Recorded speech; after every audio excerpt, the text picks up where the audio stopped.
எழுதி கொள்ளுங்க. இப்ப நம்ம வார்த்தைக்கு நேரம் நம்ம போக போறோம். கர்த்தர் நம்மளை ஆசீர்வதிக்க போகிறார். எபேசியர் 4வது அதிகாரம், எபேசியர் 4வது அதிகாரம் 12-13 வசனங்கள். எபேசியர் 4வது அதிகாரம் 12-13 வசனங்கள். ஒரு எடுத்து சத்தமா படிக்கலாமா?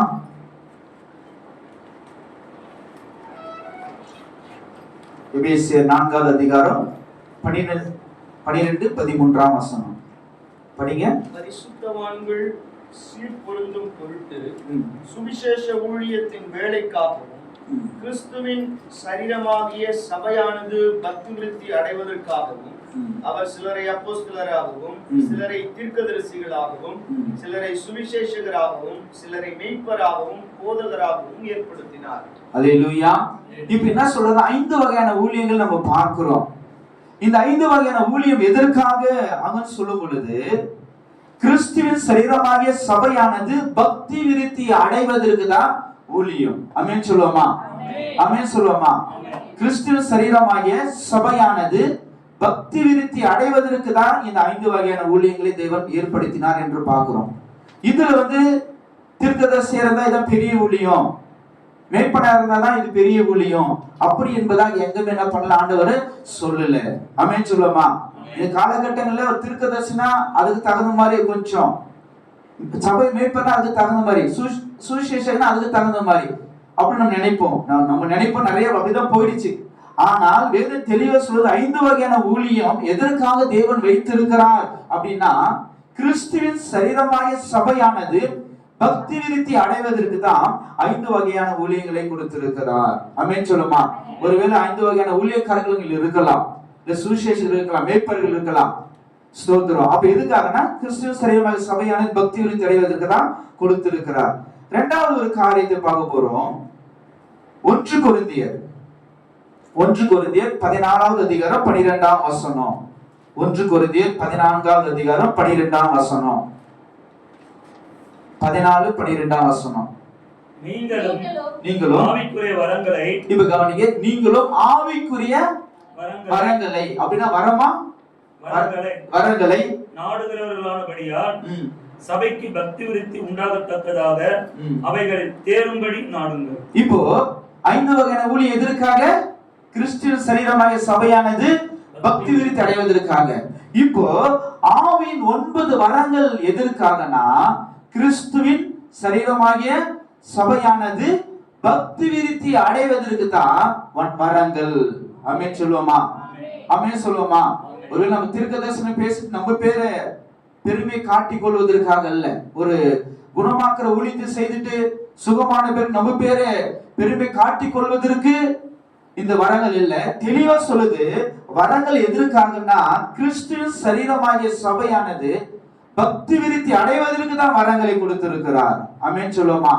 வரங்கள் என்பது ஆண்டவர் கொடுக்கக்கூடிய கிஃப்ட், ஆண்டவர் கொடுக்கக்கூடிய கிஃப்டா இருக்கிறது. ஆமென் சொல்லுவோமா? இப்ப கவனிக்கணும், இந்த 9 விதமான வரங்கள் நம்ம சபைகள் இருக்கணும். நல்லா புரிந்து கொள்ளணும். இதனால நம்ம புரிந்து கொள்ளணும். ஆவியானவர் அப்போஸ்தலருடைய நாட்களில 9 விதமான வரங்கள் சபையில இருந்துச்சு. இருந்துச்சா இல்லைங்களா? இருந்துச்சு. அப்போ நம்ம ஊழியத்துல நம் தெய்வம் இருக்கிறார், ஆவியானவர் இருக்கிறார், இயேசு இருக்கிறார், பிதாவாகிய தெய்வம் ஒரேமையான ஆண்டவர் இருக்கிறார். அப்படி இருக்கிறார்னா நம்ம ஊழியங்களில 9 விதமான வரங்கள் செயல்படணும். அல்லேலூயா, அல்லேலூயா. அப்ப வேதத்துல வரத்து என்ன பண்றாருன்னா தம் சித்தத்தின்படி பகிர்ந்து கொடுக்கிறார். அப்ப எப்படி 9 விதமான வரம் நம்மளுக்குள்ள செயல்படும், நம்ம சபையில செயல்படும்? வரத்தை என்ன பண்றாரு? சித்தத்தின்படி பகிர்ந்து கொடுக்கிறார். ஆனா நம்மளுக்கு ஆண்டவர் கொடுத்திருக்கிற இந்த ஊழியத்துல 9 விதமான வரங்கள் என்ன பண்ணணும்? ஊழியங்கள்ல இருக்கணும். இப்போ இன்றைக்கு காலகட்டங்களை பார்க்கும் பொழுது 5 வகையான ஊழியக்காரர்களுக்கு பார்க்க சொல்லும், எல்லாருக்குள்ள வரங்கள் இல்லாம இருக்காது, அந்த கிருபா வரங்கள் இல்லாம இருக்காது.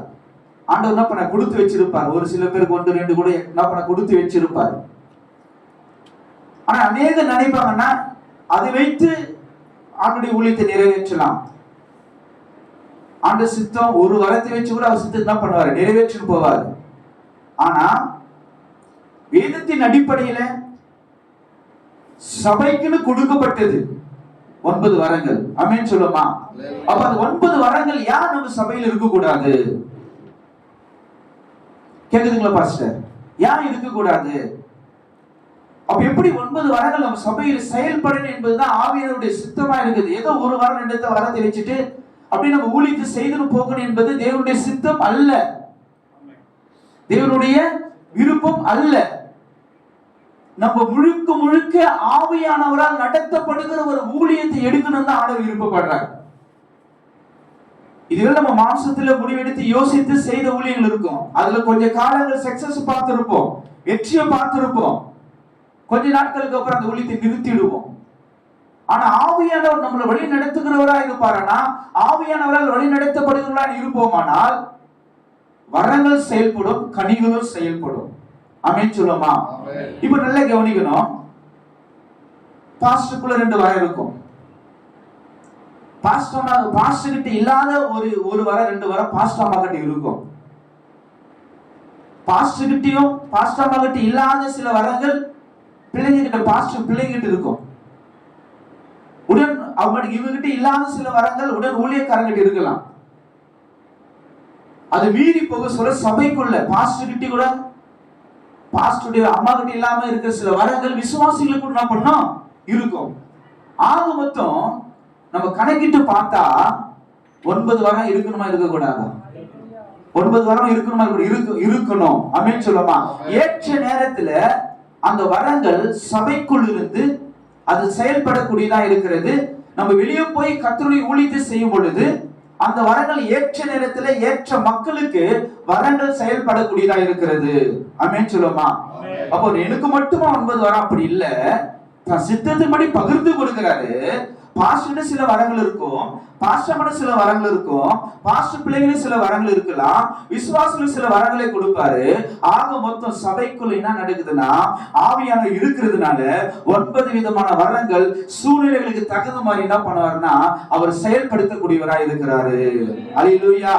அப்ப இந்த நாள்ல இந்த பிரேயருக்கு வந்திருக்கிற கர்த்தருடைய ஊழியக்காரர்களுக்கு ஆண்டவர் தீர்க்கமாய் சொல்கிற ஒரு காரியம் என்னவென்றால், இன்றிலிருந்து ஒரு தரிசனத்தோடு நீங்கள் புறப்பட்டு போகணும்.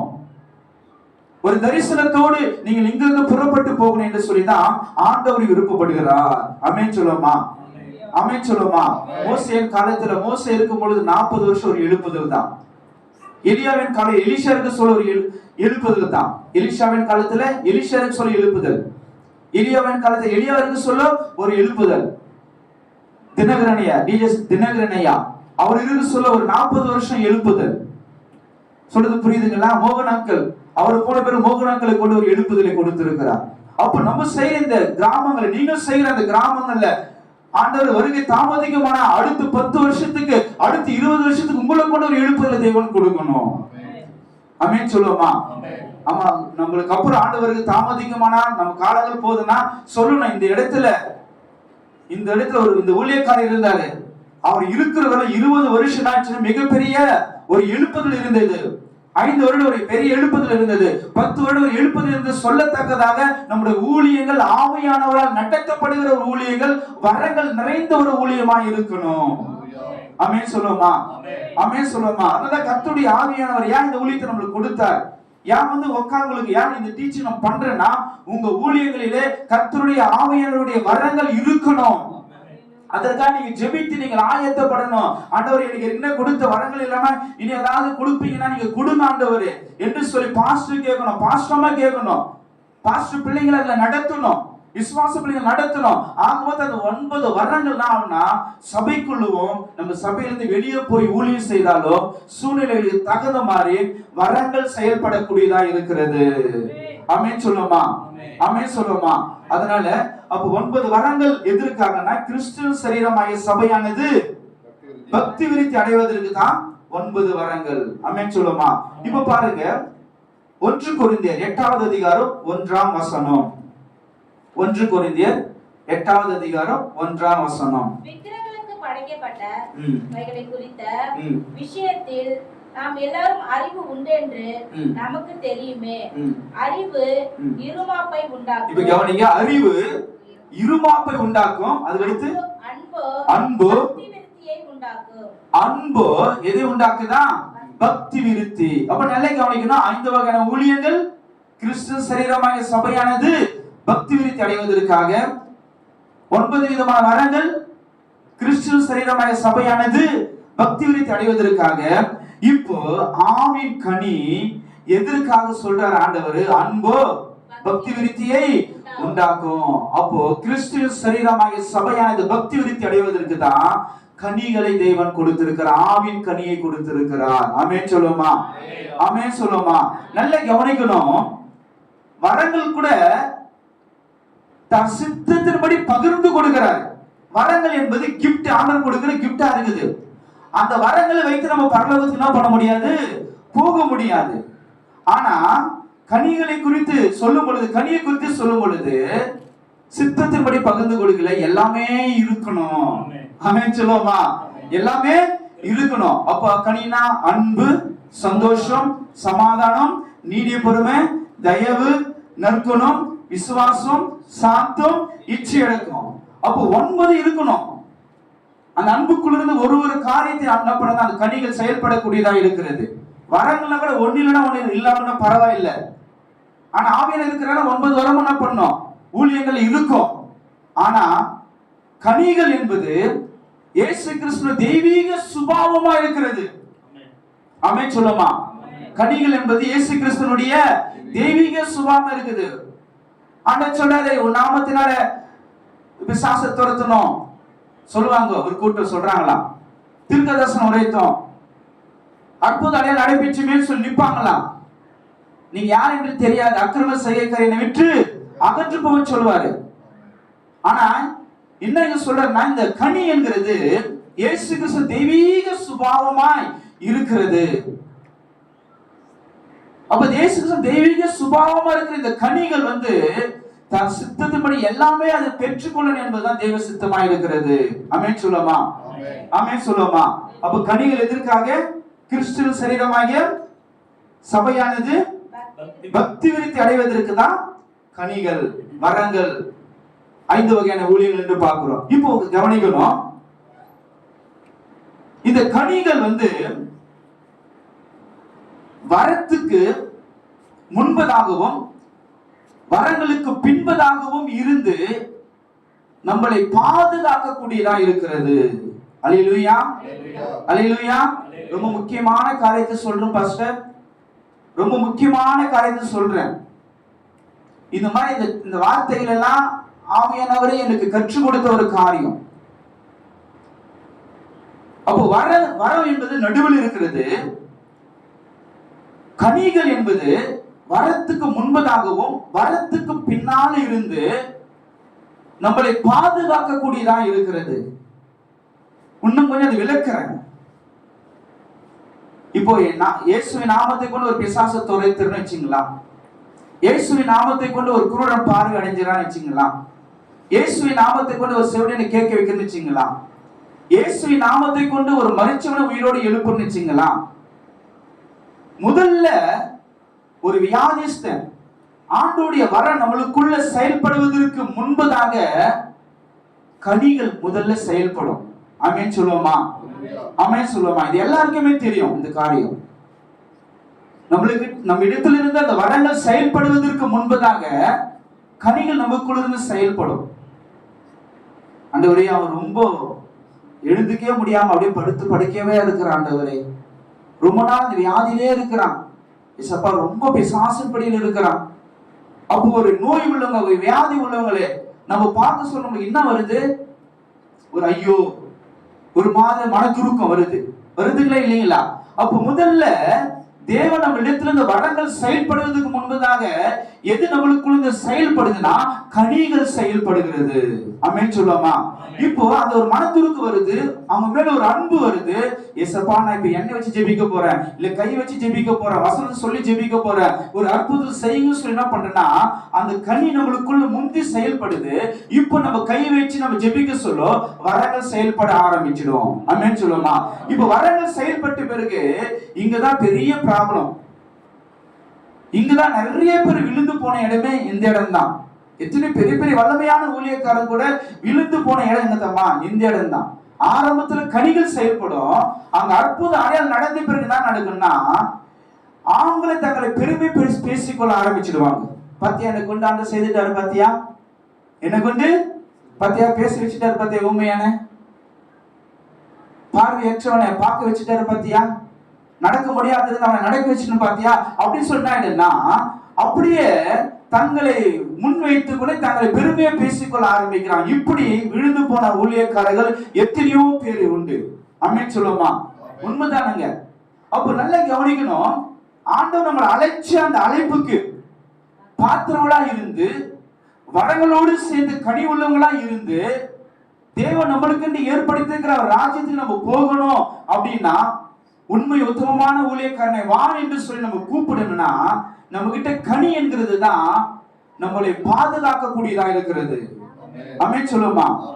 இப்ப அலங்கார வாசல்ல ஒருத்தனை உட்கார வைத்திருக்கிறாங்க. பேதுரு யோவான் போகிறாங்க. போன உடனே அவன் என்ன பண்ண, எழுந்து வெளியே போன இடத்துல இல்ல, இயேசுவின் நாமத்தை எழுந்து நடந்துட்டான். இப்ப அவங்க சொல்றாங்க இது எங்கனால நடந்தது அல்ல, இந்த காரியம் எங்கனால நடந்தது அல்ல என்று சொல்லி அப்படி என்ன பண்றாங்கன்னா ஆண்டவரை காண்பித்து கொடுக்கிறாங்க.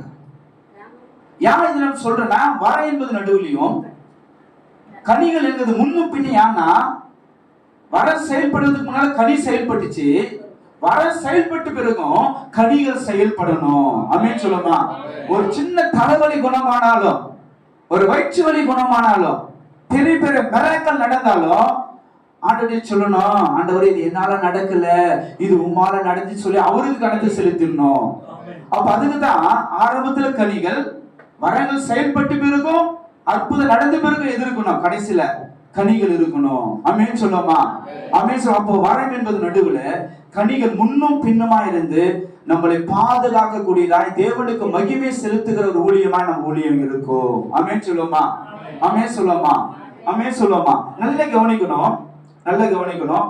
இந்த கனிகள், இந்த வரங்களை நம்ம பெற்றுக்கொள்ளணும்னா ஊழியக்காரர்களா இருக்கு நம்ம இடத்துல தேவன் ரொம்ப எதிர்பார்க்கக்கூடிய ஒரு விஷயங்கள் வந்து பார்த்தா பரிசுத்தம். எது? பரிசுத்தம். இதை குறித்து நிறைய நம்ம பிரசங்கிப்போம். டிஜிஎஸ் அங்கிள் அவர் ஏறக்குறைய ஒரு 7 வருஷங்களாய் அவர் நம்ம இந்தியாவின் அப்போஸ்தலர். அவர் மூலியமா எழுப்பப்பட்ட ஊழியங்கள் அநேகம் உண்டு. அவர் ஏறக்குறைய இந்த பரிசுத்த ஆவியினுடைய அந்த அபிஷேகம், அந்த வரங்களுக்காக 7 வருஷங்களாக அவர் ஜெபித்திருந்திருக்கிறார். ஆனா ஆண்டுடைய ஒரு தொடுதலையோ ஒரு எந்த ஒரு காரியத்தை அவரால் என்ன பண்ண முடியலையா, பார்க்கவே முடியலையா. உடனே தேவ சமூகத்தில் போயிட்டு ரொம்ப அழுதாரா, ஏன் ஆண்டவர் எனக்கு தொட மாட்டேங்க, ஏன் அபிஷேகிக்க மாட்டேங்கிறீங்க, ஏன்னு அந்த வரத்தை எனக்கு கொடுக்க மாட்டேங்கிறீங்க கேட்க சொல்ல. அப்ப ஆவியானவர் அவருக்கு ஞாபகப்படுத்தினாரா. என்ன ஞாபகப்படுத்தினாரா? அவர் பேங்க் வேலை செய்வதற்கு முன்பதாக டியூஷன் நடத்தி இருந்திருக்கிறார். ஸ்கூல் பிள்ளைகளை வச்சு டியூஷன் நடத்தி இருக்கிறார். அந்த பிள்ளைகள் எல்லாம் ஒரு நாள் டூர் மாதிரி கூட்டின்னு போயிருக்கிறாங்க. அப்படி போகும்போது 40 பிள்ளைங்க போயிருக்கிறாங்க. ஒரு டீ குடிக்கின்ற ஒரு இடத்துல நின்று இருக்கிறாங்க. எல்லாருமே டீ குடிச்சிருக்கிறாங்க.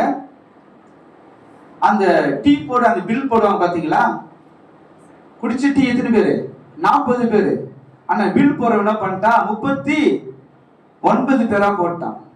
இதை யாரு பாக்குறதுன்னா டிஜிஎஸ் அங்கிள் பாக்குறாரு. பார்த்துட்டு நம்ம 40 பேர் குடிச்சுமே 39 பில் தான் போட்டுக்கிறாங்களே, சரி விடு, நம்மளுக்கு ஒரு இது மிச்சம் சொன்ன பண்ண பாயிண்ட்ல போட்டுன்னு வந்துட்டாராம்.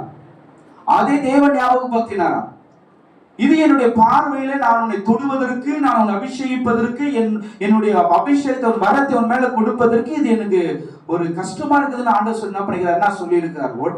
உடனே தன் பாவத்தை அப்பவே அறிக்கையிட்டார். அப்பவே அறிக்கை, ஆண்டவரே நான் தெரியாம செய்துட்டாப்பா, இதுதானா நீங்க அபிஷேகம் பண்ணுவதற்கு தடையா இருந்தது, இதுதானா உங்க இடத்துல வரங்களை பெற்றுக்கொள்வதற்கு தடையா இருந்துச்சு சொல்லி ஏறக்குறைய 7 வருஷம் அப்புறம் தான் ஆண்டவர் என்ன பண்ணாரா அவர்கிட்ட பேசி அந்த நாட்கள் தன்னை அறிக்கையிட்டு அந்த பைசா எங்க என்ன பண்ணாரா எடுத்தது என்ன பண்ணாரா கொரியர் அனுப்பி விட்டாராம். அதுக்கு நாட்களுக்கு அப்புறம் தான் ஆவியானவர் அவரோட திட்டமா பேசி அவர் அந்த இயேசுனுடைய மனதுருக்கத்தை அவருக்கு கொடுத்து வல்லமையான ஒரு வரங்கள் பெற்ற வல்லமையான ஊழியக்காரன் நிறுத்தினார். ஆமென் சொல்லுமா? அப்ப தேவன் நம்மளுக்குள்ள வரங்களை கொடுக்கணும். கனிவுள்ள வாழ்க்கை நம்ம வாழ்ந்து அவருக்கு சாட்சியா இருக்கணும். வரங்களோடு கனிகளோடு நம்ம ஊழியம் செய்யணும் என்றால் பரிசுத்தத்தை தேவன் எதிர்பார்க்கிறார். நம்ம இடத்துல எங்காவது ஒரு தவறுகள் இருக்குமானால், ஆவியானவருக்கு பிடிக்காத ஒரு காரியத்தை செய்யறோமானால், ஆவியானவர் கொடுக்கிறதான அந்த வரங்களை பெற்றுக்கொள்ள முடியாது. ஆவியானவர் நம்மளுக்குள்ள இருந்து செயல்படணும்னா அவர் எதிர்பார்க்கிற ஒரு மிகப்பெரிய விஷயம் பரிசுத்தம். ஆமென் சொல்லுமா? சோத்திரம். கர்த்தர் நாம மகிமைப்படட்டும். அதுக்கடுத்து நம்ம இந்த வரங்களை நம்ம நன்றாய் அறிந்து கொள்ளணும். 1 கொரிந்தியர் புத்தகத்தில் 12வது அதிகாரத்தில் இருக்குது, ஆவிக்குரிய வரங்களை குறித்து அறியாததற்கு உங்களுக்கு மனதில்லை அப்படின்றார். அப்ப எந்த அளவுக்கு நீங்கள் வரங்களை குறித்து அறிந்து கொள்கிறீங்களோ, எந்த அளவுக்கு கனிகளை குறித்து நீங்கள் சத்தியத்தை அறிந்து கொள்கிறீங்களோ, அந்த அளவுக்கு தான் நம்மளுக்குள்ள தேவன் வரங்களை வைக்க முடியும். அந்த அளவுக்கு தான் நம்மளுக்கு கனி உள்ள ஒரு வாழ்க்கை வாழ்வதற்கு ஆவியானவர் நம்மளுக்கு உதவி செய்ய முடியும். அப்படின்னு சொல்லுவோமா?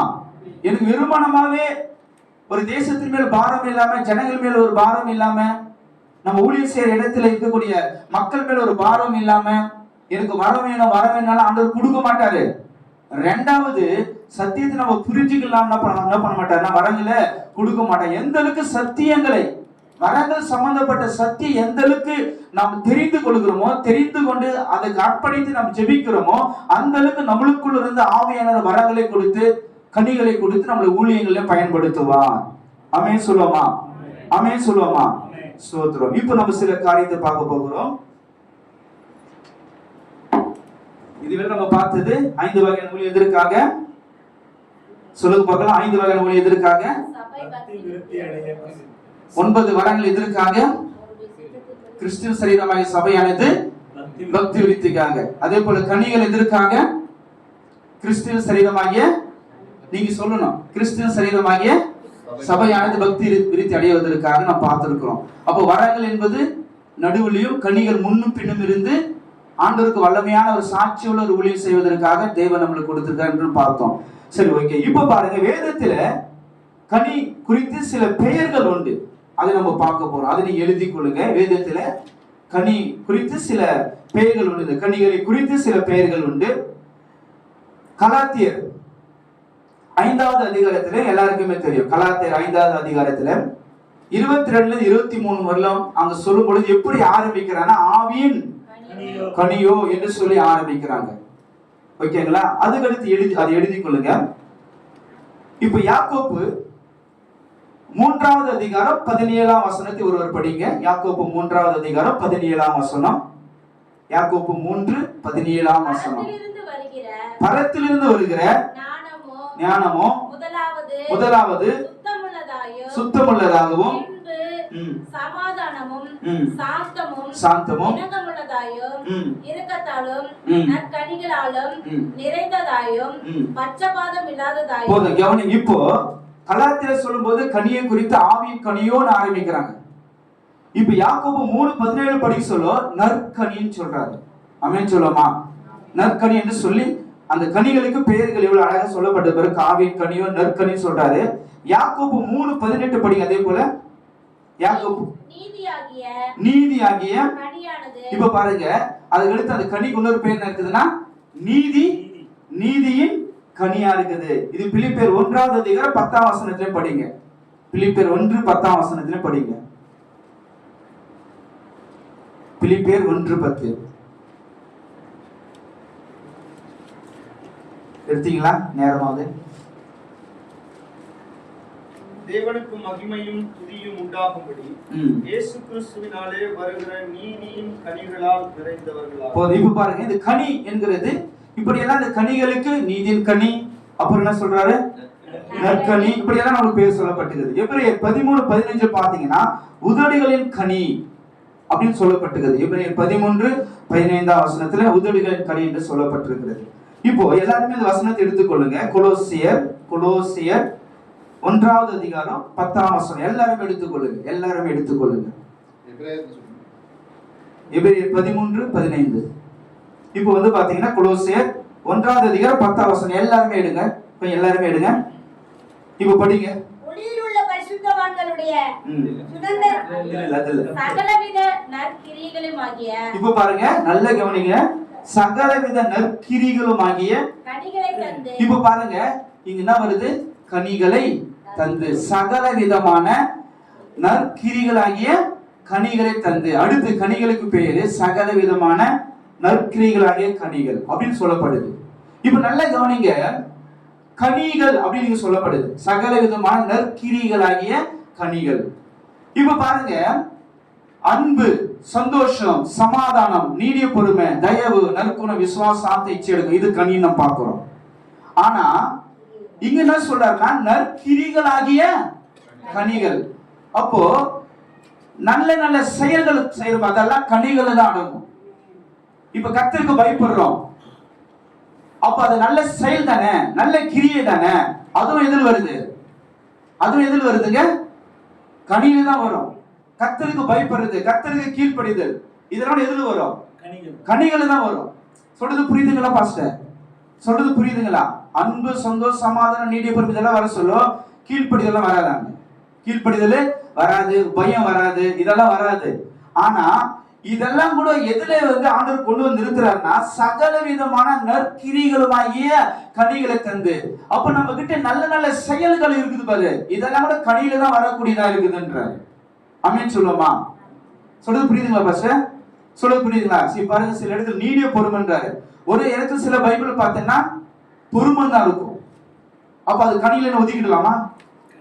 கனி தான் வரும். சில இடத்துல சாந்தம் வரும், சில இடத்துல நீடிய சாந்தம் வரும். அப்ப இதெல்லாம் எதுல வருதுன்னா அங்க 9 தான் சொல்லப்பட்டுக்குது. அப்ப இதெல்லாம் எதுல வராது? கனிகள் வராது சொன்னா பண்ண ஒதுக்கிட முடியாது. அப்ப நல்ல நல்ல செயல்கள் எல்லாம் கூட கனியா இருக்கிறது என்று சொல்லி பார்க்கிறோம். இந்த அன்பு என்கிறது ஒன்று இருந்தாலே அதோட மெடிடேஷன்ல வரும். ஆமா, அன்பு ஆமா, அன்பு என்கின்ற அந்த காரியத்திலிருந்து எல்லாமே என்ன ஆயிடுதுன்னா அந்த கீழ்ப்படிதல், மிச்சம் எல்லாமே கர்த்தருக்கு பயப்படுதல், எல்லாமே அதிலிருந்து தோன்றக்கூடிய ஒரு விஷயங்களா இருக்கிறது. அது நம்ம போக போக ஈஸியா நம்ம என்ன பண்ண புரிந்து கொள்ள முடியும். ஆமென் சொல்லுமா? அப்ப நல்ல செயல்கள் எல்லாம் கனிகளாய் இருக்குது என்று சொல்லி நாம் பார்க்கிறோம். ஆமென் சொல்லுமா? ஆமென் சொல்லுமா? இப்ப நல்லா கவனிக்கணும். அப்ப பைபிள்ல நம்மளுக்கு கனிகளை குறித்து சில பேர்கள் நம்ம பார்த்தோம். அதுல முதல்ல வந்து ஆவியின் கனின்னு சொல்றாரு. இதுல நிறைய குழப்பம் இருக்குது. என்ன குழப்பம் அப்படின்னா, சில பேர் கனிகளா கனியும் சொல்லலாமா, இதெல்லாம் குழப்பம் இருக்குது. புரியுதுங்களா? இதெல்லாம் வந்து ஒரு குழப்பமா என்ன பண்ணுது, அந்நிய பாஷை குறித்து ஒரு குழப்பம் கிறிஸ்துவ சமுதாயம் என்ன பண்ணுதுன்னா இருந்து கொண்டுதான் இருக்குது. அதே போல கனிகளா கனியுவா அப்படின்னு சொல்ல கனிங்கிறது ஒண்ணுதான், ஆனா அதுல இருந்து வரக்கூடிய சுபாவங்கள் பல. அப்ப கனிகள்னு சொல்லலாம், ஆனா கனி என்பது ஒண்ணுதான். சொல்றது புரிஞ்சுச்சிங்களா பாஸ்டர்? சொல்றது புரிஞ்சுச்சிங்களா? இப்ப அடுத்த காரியத்தை நாம் போகிறோம். இப்ப நம்ம கனிகள் எங்கெல்லாம் இருக்கணும், இன்னும் கனிகளை பத்தி நம்ம பேசல, ஆனா அதுக்கு முன்னாடி இதெல்லாம் நம்ம தெரிஞ்சு கொள்ளணும். கனிகள் எங்கெங்கெல்லாம் இருக்கணும், ரொம்ப ரொம்ப முக்கியமான ஒரு காரியத்துக்குள்ள நம்ம போயிட்டு இருக்கிறோம். ஆமென் சொல்லுமா? ஆமென் சொல்லுமா? எல்லாம் இருக்கிறோமா? இங்க எல்லாம் இங்க இருக்கிறோமா? ஆமென். நல்லா எப்படின்னா ஆண்டவருடைய வார்த்தை நம்ம கேட்கிற நல்ல ஸ்தோத்திரத்தோடு தேவ பிரசன்னத்தோடு கூட நீங்க கேட்டீங்கன்னா அது ரொம்ப 100க்கு 100 பலன் கொடுக்கக்கூடியதா இருக்கும். ஆமென் சொல்லுமா? ஸ்தோத்திரம். இப்ப பாருங்க, கனிகள் எங்கெங்கெல்லாம் செயல்பட நம்ம வாழ்க்கையில ஒரு இடத்திலும் கனிகள் இல்லாதவங்க இருக்காது. எல்லா இடங்களிலும் எல்லா சூழ்நிலையும் கனிகள் நம்ம கிட்ட என்ன பண்ணணுமா, நம்ம இருக்கணும். ஆமென் சொல்லுமா? இப்ப பாருங்க, முதல்ல தலைப்பு எழுதி கொள்ளுங்க. ஆராதிக்கும் பொழுது கனிகள் இருக்க வேண்டும். எழுதி கொள்ளுங்க. ஆராதிக்கும் பொழுது கனிகள் இருக்க வேண்டும். இப்ப இது கீழாக சில வசனங்கள் நம்ம பார்க்க போகிறோம். ஆராதனையில கனிகள் இருக்கிறதா? நம்ம ஆராதிக்கிறோம் தான், நல்லா பாடுறோம், நல்லா துதிக்கிறோம், ஜெபிக்கிறோம். ஆனா வேதத்துல தேவன் எந்த ஆராதனைகளை ஏற்றுக்கொள்கிறார், எப்படிப்பட்ட ஆராதனை ஏற்றுக்கொள்றான்னு பாத்தீங்கன்னா கனி உள்ள ஒரு ஆராதனை தான் தேவன் அங்கீகரிக்கிறார். கனி இல்லாம நல்ல நான் பாடுறவன், அப்படி மியூசிக்கோடு பாடக்கூடியவன் அப்படின்னு சொல்லிட்டு பாடலாம், ஆனா கனிகள் இருக்காது, இச்சையான காரியங்கள் இருக்கும். அந்த கனியற்ற ஜீவியம் என்ன பண்ணாது, இல்லாம இருக்கும். ஆனா நல்லா பாடுவாங்க. அப்படிப்பட்டவருடைய ஆராதனை ஏற்றுக்கொள்ளுவார் ஆண்டவரே? ஏற்றுக்கொள்ளவே மாட்டார். இப்ப அதுதான் நான் பார்க்க போறேன். ஆராதனையில ஆராதிக்கும் போது கனிகள் இருக்க வேண்டும். சங்கீதங்களின் புஸ்தகம் 100வது சங்கீதம் 2ஆம் வசனம். சங்கீதங்களின் புஸ்தகம் 100வது சங்கீதம் 2ஆம் வசனம் படிங்க. சத்தம் படிக்கணும், வேகமா.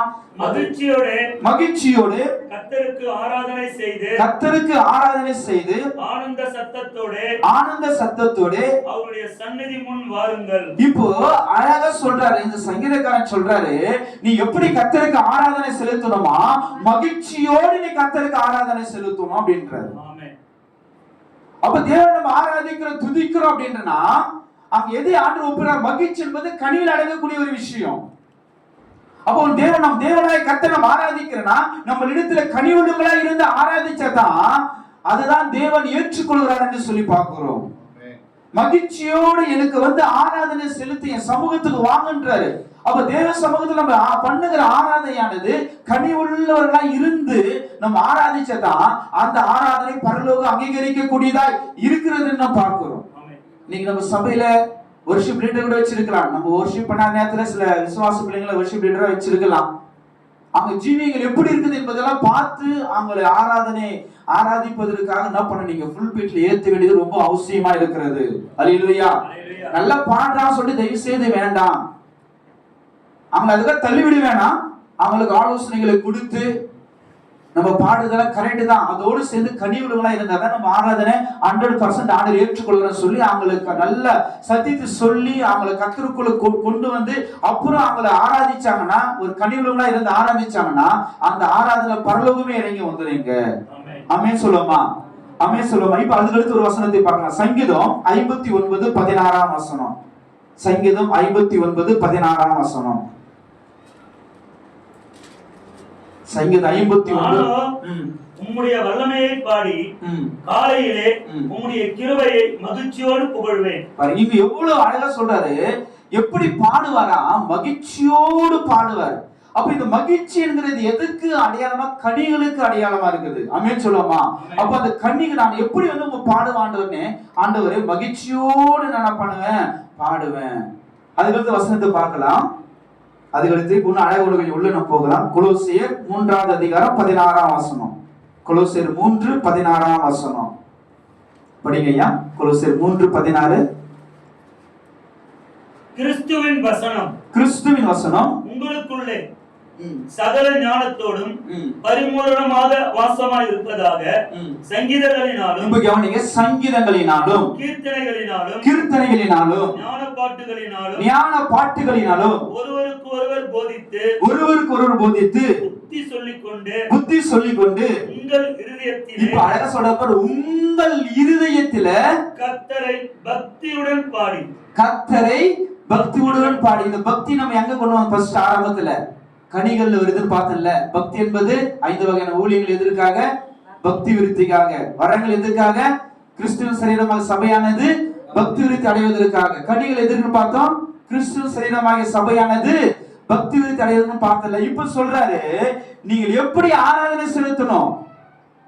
எப்படி செலுத்தினா உன் ஆண்டவரை இருதயத்துல பக்தியோடு நீ கனிவுள்ளவனாய் இருந்து நீ ஆராதனை பண்ணுன்னு சொல்றாரு. இன்னைக்கு இப்படிப்பட்ட ஆராதனை நம்ம சபையில் இருக்கிறதா? இல்ல நம்மளுடைய ஜீவியத்தில் இருக்குதா?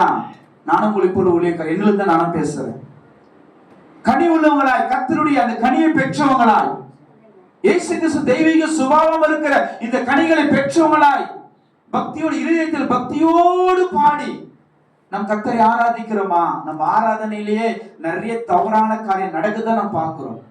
அந்த பரிசுத்தமே இல்லாம, தேவனுக்கு பயப்படுகிற காரியமே இல்லாம, ஒரு பயமே இல்லாம அப்படியே போய் நாம் பாடுகிறோம், நாம் ஊழியக்காரங்க அப்படின்னு சொல்லி தைரியமா நின்று வொர்ஷிப் பண்றோம். ஆனா இங்க இருக்கக்கூடிய நம்ம மக்கள் ஏற்றுக்கொள்ளலாம், என்னை போல இருக்க நான் உங்களை ஏற்றுக்கொள்ள, நீங்கள் ஏற்றுக்கொள்ள, நல்லா பாடனை ஏற்றுக்கொள்ளலாம். ஆனா பரலோகம் அதை ஏற்றுக்கொள்ளுமா, அதை அங்கீகரிக்குமா என்று சொல்லி பார்த்தா வார்த்தையின்படி இல்ல. நம்முடைய வொர்ஷிப் அவ்வளவு குளோரியா மகிமையா இருக்கணும்னு நான் எதிர்பார்க்கிறேன். எவ்வளவு அழுத்தம் திருத்தமா சொல்றாரு பாருங்க. இருதயத்துல நீ பக்தியோடு பாடுங்க, பக்தியோடு நீ ஆராதனை செய், இதுதான் புத்தி உள்ள ஆராதனைன்றாரு. அப்ப கனி உள்ளவங்களா நாம் இருந்ததை ஆராதிக்கிறோமா? நல்லா கவனிக்கணும். இன்னைக்கு கனிகளை குறித்து தான் நல்லா பார்க்க போறோம். நம்ம ஜெபங்களுக்கு ஏன் தடை, ஏன் நம்ம வளர முடியல, ஏன் பொருளாதாரம் வளர முடியல, ஏன் ஊழியத்துல வளர முடியல, ஏன் ஆத்ம ஆதாயம் பண்ண முடியல, இன்னைக்கு இதுதான் நம்ம பார்க்க போறோம். கனி இந்த ஆவியின் கனிகள் இல்லாதனால தான் நிறைய விஷயத்துல நம்ம ஆண்டவர் நம்மளை ஆசீர்வதிக்காம நம்ம இருப்பதற்கு இது ஒரு காரணமா இருக்கிறது. அப்ப இதயத்தில் பக்தியோடு பாடி ஆராதனை பண்ண அப்படின்றாரு. இன்னொரு காரியத்தை நம்ம பார்ப்போம். அது எபிரேயர் 12வது அதிகாரம், எபிரேயர் 12வது 28ஆம் வசனம். எபிரேயர் 12:28ஆம் வசனம். ஆராதிக்கும் போது கனிகள் இருக்கணும். அந்த தலைப்பில் அசைவில்லாத ராஜ்யத்தை பெறுகிறவர்களாகிய நாம் பயத்தோடும் பக்தியோடும் இங்க பாருங்க, பயத்தோடு பக்தியோடும் பிரியமாய் ஆராதனை செய்யும்படி, தேவனுக்கு பிரியமாய் ஆராதனை செய்யும்படி கிருபையை பற்றிக்கொள்ள கடவுள். இப்போ நீங்க மறுபடியும் அழகா சொல்றாரு பாரு, பக்தியோடு நீங்க பாடுங்க. எவ்வளவு அழகா அந்த கனி உள்ளவங்களா இருந்து தேவனை ஆராதிக்கணும் என்பதற்காக ஆண்டவர் சொல்றதுன்னு பார்க்க முடியுது. முதல் தலைப்புல ஆராதிக்கும் போது கனிகள் இருக்கணும். அதுக்கே ஒரு சில வசனங்கள் நம்ம பார்த்திருக்கிறோம். உன்னை எக்ஸ்ட்ரா சில வசனங்கள் நீங்க வேத வீட்டுல போய் என்ன பண்ணணும் எடுத்துக்கொள்ளுங்க. கர்த்தர் உங்களை ஆசீர்வதிப்பாரு. அதை தொடர்ந்து பார்த்தனா நாம் ஜெபிக்கும் பொழுது கனி உள்ளவர்களா இருக்க வேண்டும். ஆமென் சொல்லுவோமா? ஆமென் சொல்லுவோமா? ஆராதிக்கும் பொழுது எது இருக்கணும்? கனிகள் இருக்கணும். இப்ப அடுத்த தலைப்பிற்கு பார்க்க போறோம். ஜெபிக்கும் பொழுது, நாம் ஜெபிக்கும் பொழுது கனி இருக்க வேண்டும், கனிகள் இருக்க வேண்டும் பார்க்க போறோம். சங்கீதம் 40:1ஆம் வசனத்தை எடுங்க. சங்கீதம் 40:1ஆம் வசனம். சங்கீதங்களின் புஸ்தகம் 40:1ஆம் வசனம். சத்தமா கர்த்தருக்காக பொறுமையுடன் காத்திருந்து. இப்ப பாருங்க, கர்த்தருக்காக பொறுமையோடு காத்திருந்தோம். இப்ப இது எதுக்கு அடையாளமாகுது? ஜெபத்துக்கு அடையாளமாகுது. இப்போ அவங்க அதோடு சேர்ந்து ஒண்ணு சொல்றாரு, கர்த்தருக்காக பொறுமையோடுன்னா இப்ப தேவ சமூகத்துல அவர் இருக்கிறாரு. இப்ப எப்படி இருக்கிறாரா? பொறுமை என்று ஒண்ணு வருது பாத்தீங்களா? அது எதுல வருது? கனிகள்ல. அப்ப ஜெபிக்கிற நேரத்துல அந்த கனி என்கிறது நம்ம கிட்ட இருக்கிறதா?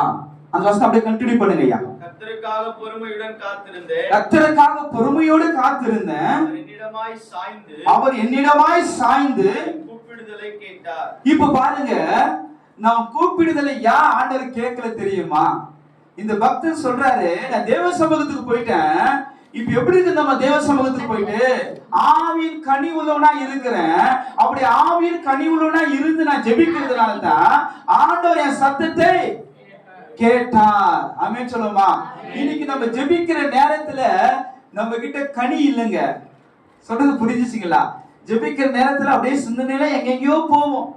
ஆண்டவர் மேல விருப்பம் வரும், சில நேரத்துல கசப்பு வரும். ஏன் ஆண்டவர் இது செய்யல, ஏன் ஆண்டவர் இது பண்ணல அப்படி என்ன பண்ண? ஜெபிக்க நேரத்துல புலம்புறது அதிகமா இருக்குது. அப்படிதானங்க ஐயா? அப்படிதானே? ஜெபிக்க நேரத்துல எது இருக்குது? புலம்பல் அதிகமா இருக்குது, கேள்வி கேட்கறது அதிகமா இருக்குது.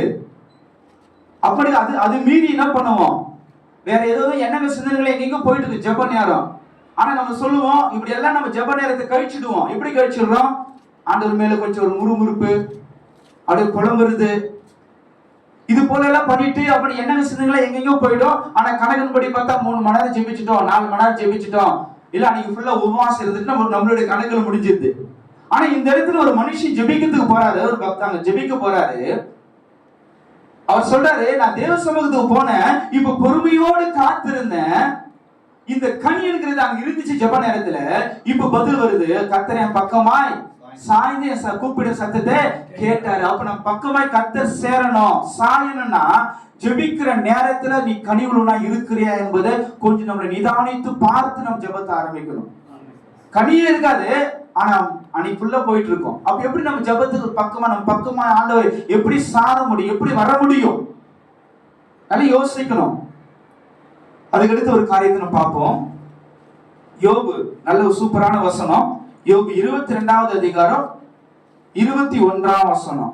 ஜெபிக்கும் பொழுது கனி இருக்கும், அதுக்காக எடுக்கிறோம். நீர் அவரோட, இப்ப பாருங்க, நீர் அவரோட பழகி சமாதானமா இரு. இப்ப பாருங்க எவ்வளவு அழகா சொல்ற. இது கூட ஜெபிக்கிற நேரத்துல சொல்லப்படுகிற ஒரு காரியம். ஆமென் சொல்லுவோமா? பாஸ்டர் ஆமென் சொல்லுவோமா? இப்ப அழகா சொல்ற, நீ அவரோடு பழகி சமாதானமா இரு. அப்ப ஜெபிக்கிற நேரத்துல நம்மளிடத்துல அந்த ஆவியின் கனிகள் இருக்கணும். இந்த ஆவியின் கனிகளோடு தான் தேவனோடு என்ன பண்ணோம், அந்த உறவை ஏற்படுத்திதான் இருக்குது. நீ அவரோடு பழகி சமாதானமா இரு, சமாதானமா இரு. ஆனா ஜெபிக்க நேரத்துல அவரோட சமாதானம் பொருந்துருமா? அந்த கனி இருக்குதா? பாஸ்டர்ஸ், இங்க எவ்வளவு அழகா சொல்லப்பா, ஜெபம் பண்ற நேரத்துல எது இருக்கணுமா? அவரோட பழகி நீ சமாதானம் இரு. ஜெபிக்க நேரத்துல அவர்கிட்ட கேள்வி கேட்டு மற்ற காரியத்தெல்லாம் பண்ணிட்டு இருக்கிறோம் நம்ம. ஆனா இங்க சொல்றாரு, நீ ஜெபிக்கிற நேரத்துல அவரோடு நீ நம்ம செலுகிற நேரத்தை எப்படி இருக்கணுமா? நம்ம இருதயம் கனி உள்ள இருதயமா இருக்கணும். இப்ப சொல்றாரு, படிங்க படிங்க, அப்படி தொலைச்சு படிங்க. அதனால் உனக்கு நன்மை வரும். அதனால் உனக்கு நன்மை வரும். அப்ப தேவ சமூகத்துல ஜெபிக்கிற நேரத்துல கனி இருக்கணும். அப்படி கனி உள்ளவங்களா இருந்து நம்ம ஜெபிக்கிறோம்னா, இப்ப ஆண்டவர் சொல்றாரு, அதனால உனக்கு என்ன வரும்? நன்மை வரும். அப்ப ஏன் நம்ம வாழ்க்கையில நிறைய நன்மை வரல? ஏன் ஊழியத்துல நன்மை நடக்கல? குடும்பத்துல ஏன் ஊழியக்கார குடும்பத்துல ஏன் நன்மையான காரியங்களை பார்க்க முடியலன்னா, ஜெபிக்கிற நேரத்துல பிசாசுடைய காரியங்கள் இருக்குது, மாம்ச சம்பந்தப்பட்ட காரியங்கள் செயல்படுது. ஆவியானவர் உதவியோடு அந்த ஆவியின் கனிகளோடு நம்ம தேவனோட லிங்க் ஆயிட்டுனா, அந்த கனி உள்ள இருந்து நம்ம செயல்பட ஆரம்பிச்சிட்டுனா என்ன நடக்குன்னா, ஆண்டவர் நம்மளுக்கு நன்மை கொடுக்கக்கூடியவரா இருக்கிறார், ஆசீர்வாதங்களை கொடுக்கக்கூடியவரா இருக்கிறாரு. எவ்வளவு அழகா சொல்றாரு பண்ணி, அவரோடு பழகி நீ சமாதானமா இருந்துரு. அப்ப ஆண்டவர் நம்மளுக்கு நல்ல சமாதானம் இருக்குதா, நல்ல ஃப்ரெண்ட்ஷிப் இருக்குதா? இதெல்லாம் அந்த கனியில சம்பந்தப்பட்ட விஷயம் தான். ஆனா அது இல்லாமலே நம்ம பாட்டு ஜெபிக்கிறது, நம்ம பாட்டு ஆராதிக்கிறதா இருந்தா அப்ப தேவனை ஏற்றுக்கொள்வாரா? ஏற்றுக்கொள்ள மாட்டாரு. இப்ப பிசாசு என்ன பண்ணுவான் தெரியுமா? சிந்தனையில அப்படியே உள்ள போய் என்ன சொல்லுவான், ஆண்டவருக்காக நீ எவ்வளவு ஆராதனை பண்ண, எவ்வளவு உபவாசம் பண்ண, தெருவா ஒளித்துக்கு போனிய, யாராரோ காரியம் திப்பினாங்களே, யாராரோ திப்பினாங்களே, அதெல்லாம் நீ ஆண்டவருக்கா எவ்வளவு காரியத்தை பண்ண, ஆனா உனக்கு பார்த்து உன் கஷ்டத்துக்கு கொஞ்சம் கூட ஆண்டவர் என்ன பண்ணல, மாத்துல பாத்தியா, உன் ஜபத்துக்கு பதில் கொடுக்கல பாத்தியா. அப்படியே என்ன பண்ணுவான், நம்மள நீதிமான ஆக்கிட்டு அப்படியே ஆண்டவர் என்ன பண்ணிடுவான், பிசாசு நம்ம என்ன பண்றான், அப்படிதான் கொண்டு வந்துட்டு இருக்கிறான். நம்மளும் யோசிப்ப தலை சொரிஞ்சுக்கிட்டு சில நேரத்தை, என்ன ஆண்டவரே நான் எவ்வளவு ஜெபிக்கிறேன், நான் எவ்வளவு உபவாசிக்கிறேன், எவ்வளவு உனக்காக அவமானத்தலை ஏத்துக்கினேன், என்ன ஆண்டவர் நீங்க பண்ண மாட்டேங்கிறீங்க, அந்த ஊழியக்காரங்க மட்டும் பண்றீங்க, ஆங்களுக்கு மட்டும் பண்றீங்க. சில நேரத்தில் நம்ம என்னதான் வல்லமையான ஊழியக்காரங்களா நம்ம பிரகாசமா இருந்தா நம்ம தெரிஞ்சாலும், ஆனா தனிப்பட்ட ஜெப ஜீவியத்துல நம்ம புலமை கொண்டுதான் இருக்கிறோம். அவரோடு கூட அந்த கனி உள்ளவங்களா இல்ல, அவரோட ஒரு ஃப்ரெண்ட்ஷிப்பா இல்லாம இருக்கிறோம். ஆனா இங்க சொல்ற அவரோடு பழகி சமாதானமா இரு, அப்போ நன்மை உனக்கு பலனாய் வரும். கனி இருந்துச்சுன்னா ஆசீர்வாதத்தின் பலனை பார்க்க முடியும். ஆமென் சொல்லுமா? அதுக்கடுத்து ஒரு வசனத்தை வாசிப்போம். சங்கீதங்களின் புஸ்தகம் 37வது சங்கீதம். நல்ல இந்த வசனத்தை கொஞ்சம் கூர்ந்து கவனிச்சுக்கணும். சங்கீதங்களின் புஸ்தகம் 37வது சங்கீதம் 7 to 11 கர்த்தரை நோக்கி அமர்ந்து அவருக்கு காத்திரு, காரிய சுத்தி உள்ளவன் மேலும். இப்ப கவனிங்க, கர்த்தரை நோக்கி அமர்ந்து சொல்லிட்டு இப்ப என்ன காரியம் சொல்றாருன்னா, ஜெபிக்கிற நேரத்துல எது இருக்க கூடாது, எது இருக்குன்னு சொல்றாரு பாருங்க, படிங்க. காரிய சுத்தி உள்ளவன் மேலும் தீவினைகளை செய்கிற மனுஷன் மேலும் எரிச்சலாகாதே. ஜெபிக்கிற நேரத்துல எரிச்சலாகாத, கோபத்தை நெகிழ்ந்து உக்கிரகத்தை விட்டுவிடு, உக்கிரத்தை விட்டுடு. பொல்லாப்பு செய்ய ஏதுவான எரிச்சல் உனக்கு வேண்டாம்.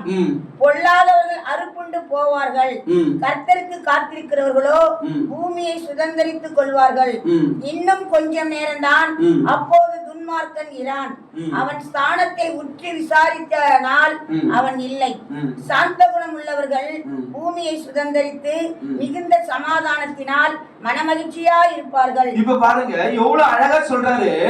நீ தேவ சமூகத்துக்கு போயிட்டு என்ன பண்ணக்கூடாதா, எரிச்சல் அடையாத, கோவப்படாத, எதுவுமே செய்யாத அப்படின்னு சொல்லிட்டு கடைசியில எங்க கொண்டு வந்து விடுறாருன்னா கனிகள்ல கொண்டு வந்து விடுறாங்க.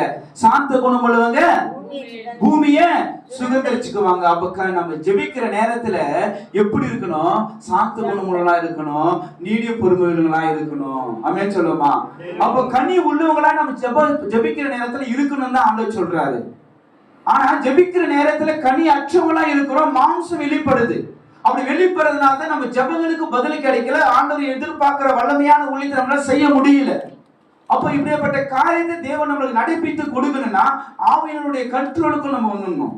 ஆவியானவர் நீர் என்னை கண்ட்ரோல் பண்ணுங்க, நீர் என்னை நடத்துங்க, என் மாம்சத்தை, என் ஆவி ஆத்ம சரீரத்தை நீங்க ரன் பண்ண ஆரம்பிங்க, என்னால எந்த ஒரு காரியத்தையும் உமக்கு ஏற்றபடி ஒரு கனிவுள்ளவனாக உமக்கு ஏற்றபடி நான் எதுவுமே என்னால பண்ண முடியாது, நீங்க எனக்கு உதவியா இருக்கு சொல்லி அவருடைய கட்டுரைக்குள் வந்துட்டுன்னா ஆட்டோமேட்டிக் அந்த கனிவுள்ள ஜெபங்கள் நம்ம செய்ய முடியும். ஆமென் சொல்லுமா? அதுக்கடுத்து நீங்க பாருங்க மத்தேயு 21:22. மத்தேயு 21:22 வேகமா போகலாம். மத்தேயு 21:22. மத்தேயு 21:22. மேலும் நீங்கள் விசுவாசம் உள்ளவர்களாய் ஜெபத்தில் எவைகளை கேட்பீர்களோ அவைகளை எல்லாம் பெறுவீர்கள் என்றார். இப்ப பாரு, விசுவாசம் ஒன்று வருதுங்க. விசுவாசம் ரெண்டு இடத்துல எடுக்கிறோம். ஒன்று கனிகள்ல வரும், இன்னொன்னு வரங்கள்ல வரும். இப்ப எது இங்க மையப்படுத்தி சொல்றாரு? மேலும் விசுவாசம் உள்ளவனா இருந்தானா அப்ப நீ வரங்கள் உள்ளவனா இரு, அப்ப நான் ஜெபத்தை கேட்கறேன்னு சொல்றாரா, இல்ல கனி உள்ளவனா இரு ஜெபத்தை கேட்கறேன்னு சொல்றாரா? சொல்லுங்க பாஸ்டர், சொல்லுங்க, எது சொல்றாரு? ஆமா, அதாவது என்ன சொல்றாருன்னா, மேலும் நீ விசுவாசம் உள்ளவங்களா இருந்து ஜெபத்தில் எவைகள் எல்லாம் கேட்பீங்க அவைகள் எல்லாம் பெறுவீங்க. அப்படின்னா ஆவியின் கனி என்கிறது இங்க வருது. விசுவாசம், இந்த விசுவாச கனி அவங்க பேசுவாங்க உண்மைத்துவத்துக்கு அடையாளமா இருக்கிறது. எதுக்கு அடையாளமா இருக்குதுன்னா உண்மைத்துவத்துக்கு. அப்போ ஆண்டுடைய பார்வையில நம்ம ஜெபங்களுக்கு தேவன் பதிலை கொடுக்கிறாரு. நீ எதெல்லாம் நீ என் சமூகத்தில் கேட்கிறிய அதெல்லாம் நான் கொடுக்கிறேன் அப்படின்னு எதுக்கு, எந்த காரியத்துக்கு, யாருக்கு அப்படிப்பட்ட அந்த வாக்குத்தத்தத்தை கொடுக்கிறாருன்னா, யாருக்கு உறுதிப்படுத்தி சொல்றாருன்னா, நீ உண்மைத்துவம் உள்ள விசுவாசத்தில் இருக்கக்கூடிய அந்த உண்மைத்துவம் உள்ள அந்த கனிவுள்ளவனா இருந்துட்டுனா, அந்த கனிவுள்ளவனா இருந்துட்டு நீ என்கிட்ட கேளு, நீ எதெல்லாம் ஜெபத்தில் கேட்கிற அதெல்லாம் நான் கொடுக்கிறேன்றாரு. அல்லேலூயா. சொல்றது புரியுதுங்களையா? அப்போ விசுவாசம் உள்ளவங்களா இருந்து ஜெபத்தில் எவைகளை கேட்கிறீங்க அவையெல்லாம் பெற்றுக் கொள்வீங்க. அப்ப கனி உள்ளவனா இருந்து என்கிட்ட கேளு. நீ நம்ம யாடகடமா நடப்போமா? கடவுளுக்கு கீழ்ப்படியாத நடப்போமா? அவர் வசனத்துக்கு புறம்பான வாழ்க்கை வாழ்வோமா? ஆனா ஜெபிச்ச ஆண்டவருக்கு பதில் கொடுப்பாருன்னா அது இயேசுப்பா கிட்ட என்ன பண்ணாருன்னா நடக்காத ஒரு விஷயம். ஏதோ ஒரு காரியங்கள் அவர் புரிஞ்சு கொள்ளாத பட்சத்துல செய்யலாம், ஆனா அதுவே நம்ம வாழ்க்கையில நடைமுறை என்ன பண்ணிவிடாது, போயிடக்கூடாது. அப்ப எந்த அடிப்படையில ஆண்டவர் நம்ம கேட்கறதெல்லாம் கொடுக்கிறாருன்னா, கனி இருந்துச்சுன்னா, கனி உள்ள வாழ்க்கை நம்ம கிட்ட இருக்குமானா நம்ம ஜெபங்களுக்கு 100% பதில் கிடைச்சிடும். ஆமென் சொல்லுவோமா? ஆமென் சொல்லுவோமா? ஆமா, ஸ்தோத்திரம். அடுத்த காரியத்தை நம்ம பார்ப்போம். பிலிப்பியர் 1:4 படிங்க. பிலிப்பியர் 1:4 எல்லாருக்கும் தெரிஞ்ச வசனம் தான். சீக்கிரமா நம்ம அடுத்த காரியத்துக்கு நேரம் போக போறோம். சீக்கிரம். பிலிப்பியர் 1. நான் பண்ணுகிற ஒவ்வொரு விண்ணப்பத்திலும் உங்கள் அனைவருக்காகவும் எப்பொழுதும் சந்தோஷத்தோட விண்ணப்பம் பண்ணி. இப்ப பாரு, இங்க ஜெபிக்கிற நேரத்துல கூட எப்படி மற்றவங்களுக்கு ஜெபிக்கிறாங்கன்னா, நம்மளுடைய ஆசீர்வாதம் வேணும்னாலும் நம்மளுக்கு வேணாலும் நம்ம கனிவுள்ள இருந்தாதான். இப்ப நம்ம ஜெபத்திற்கு மற்றவங்களுக்கு ஒரு அற்புதம் நடக்கணும்னா அங்க சொல்றாரு, நான் பண்ற ஒவ்வொரு ஜெபங்கள்ல என்ன பண்றேமா சந்தோஷமா உங்களுக்காக விண்ணப்பம் பண்றேன். அப்ப விசுவாச மக்களுக்காக ஜெபிக்கிறோமா? தேசத்தில் எழுப்புதல் வரணுமா? ஆண்டவர் உங்களுக்கு கொடுத்த தரிசனத்தை ஆண்டவர் நிறைவேற்றணுமா? அந்த கிராமத்தில் எழுப்புதல் வரணுமா? அப்ப மற்றவங்களுக்காக நீங்க ஜெபிக்கிறீங்கன்னா நம்ம கிட்ட கனி இருக்கணும். அப்ப அழகா சொல்றாரு, நான் சந்தோஷமா ஜெபிக்கிறேன்.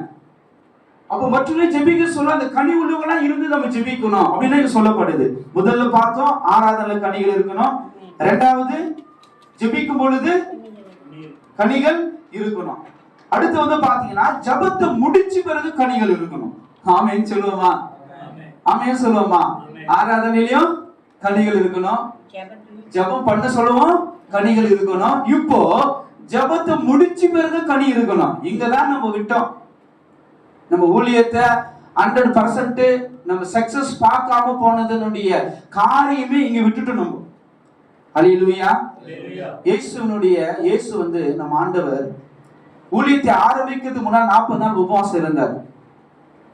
அப்ப உபவாசம் இருக்கும் பொழுது பிசாசு சோதிக்க ஆரம்பிச்சான். உபவாச நாட்கள் முடிஞ்ச பிறகும் சோதனை இருக்குது. உபவாசத்துக்கு கொண்டு இருக்கு சொல்லுவோம், சோதிச்சான். உபவாசத்தை முடிச்ச பிறகு என்ன பண்ணான்? சோதிச்சான். அப்போ இயேசு அந்த இடத்துல நீங்க பார்க்கும் பொழுது நல்லா கவனிக்கணும். முதல்ல வராது பரிசுத்தாவில் நிரப்பப்பட்டு வராது, ஒரு காரியம். இரண்டாவது காரியம் உபவாசிக்கிறார். மூன்றாவது காரியம் என்ன செய்யறாரு? வசனத்தை தான் பண்றாரு. பிசாசு சொல்றாரு. இந்த 3 காரியமும் இல்லாம இன்னொரு காரியமும் இயேசு நம்மளுக்கு முன்மாதிரி இன்னொரு காரியம் இயேசுகிட்ட இருந்தது. எல்லாவற்றையும் ஒரு நிமிஷத்துல எல்லாவற்றையும் காண்பிக்கிறானா. லூக்கால இருக்குது இல்ல 4வது அதிகாரத்துல, எனக்கு பிரியமானவர்கள் இஷ்டமானவனுக்கு கொடுக்கிறேன். அங்க ஆண்டவர் சொல்லி அனுப்புறேன், எனக்கு மிகவும் பிரியமானவன் சொல்லி இயேசுவை பத்தி என்ன பண்ணாரு சொன்னாரு. இப்ப அதே டைலாக் யார் அடிக்கிறதுங்க? பிசாசு அடிக்கிறான். எனக்கு இஷ்டமானவனுக்கு கொடுக்கிறேன் அப்படின்னு சொல்லி என்ன பண்றான், வந்துட்டு எல்லாரும் இது படிச்சுக்கோ அப்படின்னு. நல்லா கவனிச்சுக்கொள்ளணும். உபாசி இருக்கிறாரு, சோதனை. உபாசம் முடிச்ச பிறகு சோதனை. இப்ப ஜபத்தை முடிச்சிட்டாரு, உபாசத்தை முடிச்சிட்டாரு. இப்ப பிசாசு சோதிக்கிறான். ஓகேங்களா ஐயா, புரிஞ்சுச்சிங்களா? இப்போ நாம என்ன பண்ணுவோம்? ஒரு பெரிய அரசு தலைவர் வராங்க, உதாரணமா யாரும் கோச்சிக்காதீங்க, ஒரு இதுக்காக சொல்றேன். ஒரு பெரிய தலைவர் வராங்க, இல்லை ஒரு பெரிய ஒரு ஆள் வராங்க, 1 கோடி 2 கோடி தரோம், கொஞ்சம் ஒரு 2 வாரத்துக்கு போய் சொன்னா, ஒரு 2 வாரத்துக்கு போய் சொல்லுங்க, 2 கோடி 3 அதை விட எக்ஸ்ட்ரா கூட என்ன பண்றோம் தரோம் அப்படின்னு ஒரு விஷயம் ஏதோ ஒரு விஷயத்துல வருதுச்சுங்களா, நிச்சயமா நம்மளால விழுந்து போறதுக்கு வாய்ப்புகள் இருக்குதுன்னு நினைக்கிறேன். ஆண்டவர் மறுதளிக்கிறதுக்கு வாய்ப்புகள் இருக்குது, கம்பல்சரி இருந்துரும். இப்ப இயேசு உபாசிக்கு சொல்ல சோதனை கொடுத்தான். உபாசம் முடிச்ச பிறகும் எல்லாத்தையும் காமிக்கிறான். ஜபத்தை முடிச்ச பிறகு நடக்கிற காரியம். அப்போ அவர்கிட்ட ஒண்ணு இருந்துச்சு, அபிஷேகம் இருந்துச்சு, உபாசம் இருந்தாரு, வசனத்தை சொன்னாரு. அதோடு சேர்ந்து இச்சை எடுக்கின்ற கனி அங்க செயல்பட்டுச்சு. அல்லேலூயா, அல்லேலூயா. அப்ப நல்லா கவனிக்கணும், இந்த இடத்துல நல்லா கவனிக்கணும். ஜபம் முடிச்ச பிறகு நம்ம கிட்ட என்ன இருக்கணுமா? கனி இருக்கணும். ஆமென் சொல்லுவோமா? பிசாசு சொல்லுவான், என்ன சொல்லுவானா, பாஸ்டர் ஜாய்சன் அன்பின் ராஜ் அவனுக்கு இருக்கு பாஸ்டர்ல, நீ ஜெபிக்க போறியா? உபாஸ் ஜெபிச்சுக்கோ. நான் 10 நாள் உபாசிக்க போறியா? தானியேல் ஜெபம் 20 நாள் உபாசிக்க போறியா? இல்ல மோசேயின் ஜெபம், இயேசு கிறிஸ்து ஜெபம் 40 நாள் உபாசிக்க போறியா? எஸ்தரின் ஜெபம் 3 நாள் உபாசிக்க போறியா? உபாசம் பண்ணிக்கோ. அந்த ஜெபிக்கிற நேரத்துல மட்டும்தான் பாட்டும் ஜபமும் வேதம் வாசிப்போம். நீ வெளியே வருவ பாத்தியா, அப்படியே உன்னை கோவப்படுத்திடுவேன். நீ வெளியே வருவ பாத்தியா, அப்படியே உன்னை இச்சையா பார்க்க வச்சிடுவேன். நீ வெளியே வருவ பாத்தியா, அப்படியே உன்னை குறித்து பெருமையா நினைக்க வச்சிடுவேன். அப்ப போச்சா? பைபிள் தெளிவா சொல்லுது, ஆண்டவர் உபவாசம் இருக்கிறாரு, அந்த நாட்கள்ல ஜபத்துல இருக்கிறாரு, ஜபத்தையும் முடிக்கிறாரு. இவ பிசாசு என்ன பண்ண, ஒரே நிமிஷத்துல 40 நாள் ஜபத்தை ஒரே செகண்ட்ல பாயிலாக்கலான்னு பாக்குறான். ஆண்டவர் கொடுத்த திட்டம் தரிசனம் அத்தனையும் ஒரே நிமிஷத்துல ஒண்ணுமே இல்லாமல் பண்ணலாம்னு நினைக்கிறான். இன்னைக்கு மணிக்கணக்கா ஜெபிச்சுட்டு பாஸ்டர், நம்ம எத்தனை பேர் 40 தான் ஜெபிச்சிருப்பீங்க? எத்தனை பேர் 21 நாள் உபவாசம் இருந்திருப்பீங்க? எத்தனை பேர் 3 நாள் உபவாசம் எத்தனை முறை இருந்திருப்போம்? எத்தனை இரவு ஜெபிச்சிருப்பீங்க? எத்தனை பகலெல்லாம் ஜெபிச்சிருப்பீங்க? தெருவா எவ்வளவு ஊழியம் செய்திருப்பீங்க? எல்லாம் செய்திருப்போம். ஆனா இதனுடைய பலனை, இதனுடைய ஆசீர்வாதத்தை நம்ம பார்க்காம, ஒரு எழுப்புதல பார்க்காம போனதற்கு காரணம் என்ன தெரியுமா? இங்க ஆண்டவர் சொல்றாரு, ஜபம் முடிச்ச பிறகு நம்ம கிட்ட கனி இல்ல, ஆராதனை முடிச்ச பிறகு கனி இல்ல. அது வெளில கரெக்டா இருந்துட்டோம், அதை எடுத்து வெளியே போன பிறகு உலக மனுஷனை போலதான் நம்ம பார்வை, உலக மனுஷனை போலதான் நம்ம சிந்தனை, உலக மனுஷனை போலதான் நம்ம இருதயம். அப்ப ஆண்டவர் பார்க்கிறாரு, பிசாசு பார்க்குது. என்னடா மகனே, இங்க விழுந்து ஏசப்பா நீங்க தான் வேணும்னு சொல்ல ஒப்பு கொடுத்து அழுத, என் சரீரத்தை பரிசுத்தப்படுத்த, ஆவியை பரிசுத்தப்படுத்த, ஆத்மா பரிசுத்தப்படுத்த இங்க ஜெபிச்ச, வெளியே போனவன அப்படியே விட்டுட எல்லாத்தையும் ஃப்ரீயா நினைக்க மாட்டாரா? என்னுடைய ஒரு 7 வருஷமா நான் இடத்துல கேட்ட ஒரு கேள்வி, எனக்கு பதில் உடனே வரல. எப்போ ஊழியக்காரன் மாதிரி இந்த ஊழியத்தை ஆரம்பிக்கும் பொழுது எனக்கு சொன்னார் அந்த பதில. 7 வருஷமா கேட்ட கேள்விக்கு, ஏன் ஆண்டவரை ஆசீர்வதிக்க மாட்டேங்கிறீங்க? ஏன் பொருளாதாரத்தில் ஆசீர்வதிக்க மாட்டேங்கிறீங்க? நான் விரும்புகிற உலகக்குரிய ஆசீர்வாதத்தை ஏன் என்னால பெற்றுக்கொள்ள முடியல அப்படின்னு சொல்லி ஒரு 7 வருஷம் நான் கேட்டேன். எனக்கு பதிலே வரல. நான் உபவாசிக்கலையா? நான் உன்னுடைய ஊழியத்தை தெருவா போய் சுவிசேஷம் சொல்லலையா? கண் விழித்து இருக்கலையா? உனக்காக அவமானங்கள் நிந்தைகளை ஏற்றுக்கொள்ளலையா? உமக்காக எல்லாம் பண்ணினேன், ஆனா ஏன் நீ என்னை ஆசீர்வதிக்க முடியல? என்ன காரணம்? எனக்கு சொல்லுங்க ஆண்டவரேன்னு சொல்லிட்டு ஒரு நாள் இந்த லூக்கா 4வது அதிகாரத்துல படிச்சுன்னு சொல்லு. ஆண்டவர் சொன்னாரு, நீ உபவாசது கரெக்டு தான் மகனே, நீ தெருவா போய் என்னை பத்தி சொன்னது கரெக்டு தான், எனக்காக அவமானங்கள் நிந்தைகளை ஏற்றுக்கொண்டது கரெக்டு தான், 40 நாள் உபவாசங்கள் கரெக்டு தான். 21 நாள் உபவாசம் கரெக்ட் தான். எத்தனையோ ஒரு 3 நாள் உபவாசம் இருந்தாலும் கரெக்ட் தான். இரவெல்லாம் கண் விழித்திருந்தாலும் கரெக்ட் தான். ஆனா என்னுடைய பார்வையில உங்ககிட்ட ஒன்று நான் பார்க்கல. நான் உங்ககிட்ட கனியற்ற ஒரு வாழ்க்கை இருக்குது, கனி இல்லாத ஒரு ஜீவியம் இருக்குது. அதனால்தான் அவனை ஆசீர்வதிக்க முடியலன்ட்டு சொல்றது விளங்குதுங்களா பாஸ்டர்? உங்ககிட்ட ஜெபம் எல்லாம் உபவாசம் எல்லாமே இருக்குது, எல்லாமே இருக்குது. ஆனா அந்த ஜெபிக்கிற நேரத்துல மட்டும்தான், அந்த ஊழியம் செய்யற நேரத்துல மட்டும்தான், மிச்ச நேரத்துல எல்லாம் நீ கோபப்பட்டுற.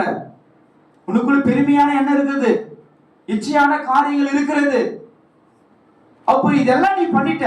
ஆனா நான் எதிர்பார்க்கிற என் தெய்வீக சுபாவமா இருக்கிற எதிர்பார்க்கிறத ஆவியின் கனி உங்ககிட்ட இல்லையே. அப்ப எப்படி நான் வந்து ஆசீர்வதிக்க முடியும் உன்னை? பொருளாதாரத்துல பல விதமான ஆவிக்குரிய ஆசீர்வாதத்துல சொல்லி ஆண்டவர் கேள்வி கேட்க ஆரம்பிச்சாரு. அல்லேலூயா.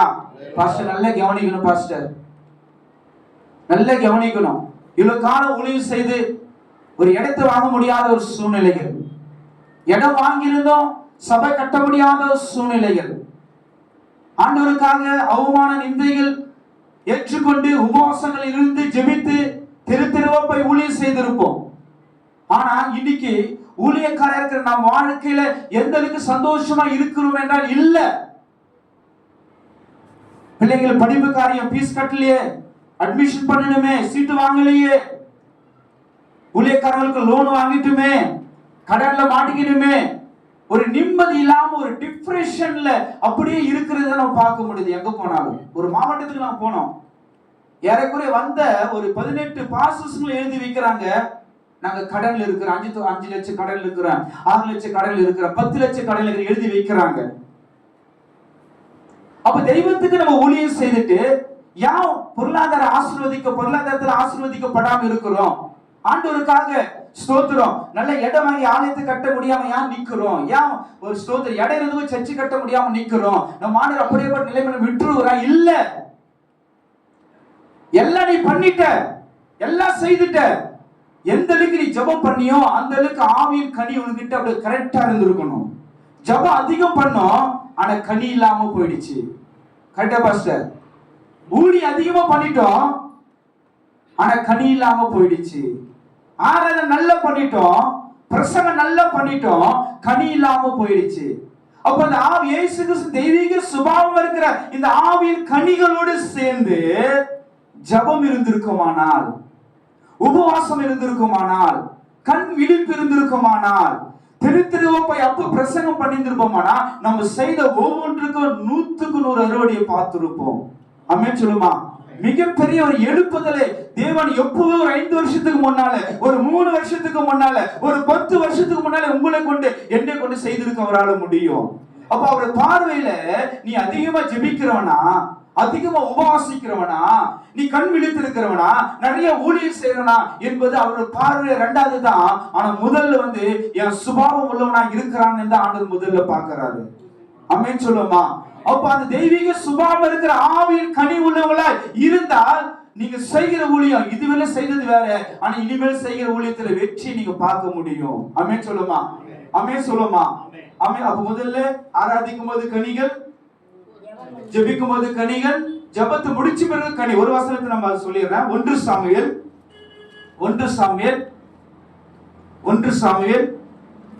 1வது அதிகாரம் 16, 17 வசனத்தை நீங்க பாத்தீங்கன்னா அங்க யார் வராங்க? அன்னாள். அவங்க ரொம்ப நேரம் தேவ சமூகத்துல ஜெபிக்கிறாங்க. 1 சாமுவேல் 1வது அதிகாரம் 16, 17 2 வசனத்தை நீங்க படிச்சு கொள்ளுங்க. அப்புறம் வீட்டுல ரொம்ப நேரம் ஜெபிக்கிறாங்க அன்னாள். இப்ப எலி என்ன பண்றாங்கன்னா, அவங்க ஜெபிச்சுட்டு போறாங்க. இப்ப எலி என்ன சொல்றாருன்னா, நீ சமாதானத்தோடு போ. அப்ப என்ன அது அடங்குதுன்னா, ஜெபிச்சு முடிச்ச பிறகு நம்ம கிட்ட என்ன இருக்கணும்ன்றாரு? கனி இருக்கணும். ஆமென் சொல்லுமா? எந்த அளவுக்கு நீங்க ஜெபிக்கிறியோ உபாசிக்கிறியோ அந்த அளவுக்கு நீ வெளியே போனா கனி இல்லாதவனா மாத்திரத்துக்கு பிசாசு ரெடியா இருக்கிறான். உன் சூழ்நிலைக்கு தகுந்த மாதிரி உங்ககிட்ட கனி எடுத்து போட்டு நீ எவ்வளவு ஜெபிச்சுக்க அவனுக்கு பிரச்சனை இல்லை. ஆனா கனி இருந்தா தான் அதுக்கு பவர் அர்த்தம். கனி இல்லைன்னா அந்த ஜெபத்தை ஒரு உப்பு இல்லாத பண்ணும் போல ஆயிடும். அப்ப கனி இருந்துச்சுன்னா நம்ம பண்ற ஒவ்வொரு ஜெபமும் உப்பால் சாரமற்றது போல இருக்கும். பண்ற ஒவ்வொரு பிரசங்கமும் உப்பால் சாரமற்றதா இருக்கும். ஒவ்வொரு அதெல்லாம் ஆண்டவர் பார்த்து ஆசீர்வாதத்துக்குள்ள கொண்டு வருவார். ஆமென் சொல்லுமா? அதுக்கடுத்து தலைப்புக்கு நீங்க எழுதி கொள்ளுங்க. ஊழியம் செய்யும் பொழுது கனிகள் இருக்கணும். ஊழியம் செய்யும் பொழுது கனிகள் இருக்கு. டீச்சிங்ல நம்ம உள்ள பார்ப்போம். 4வது காரியம். அதுக்கு 5வது காரியம் நம்ம அப்பயே பார்த்தோம். வரங்கள் செயல்படும் போதும் கனிகள் இருக்கணும் என்று நம்ம பார்க்கிறோம். சோத்திரம்.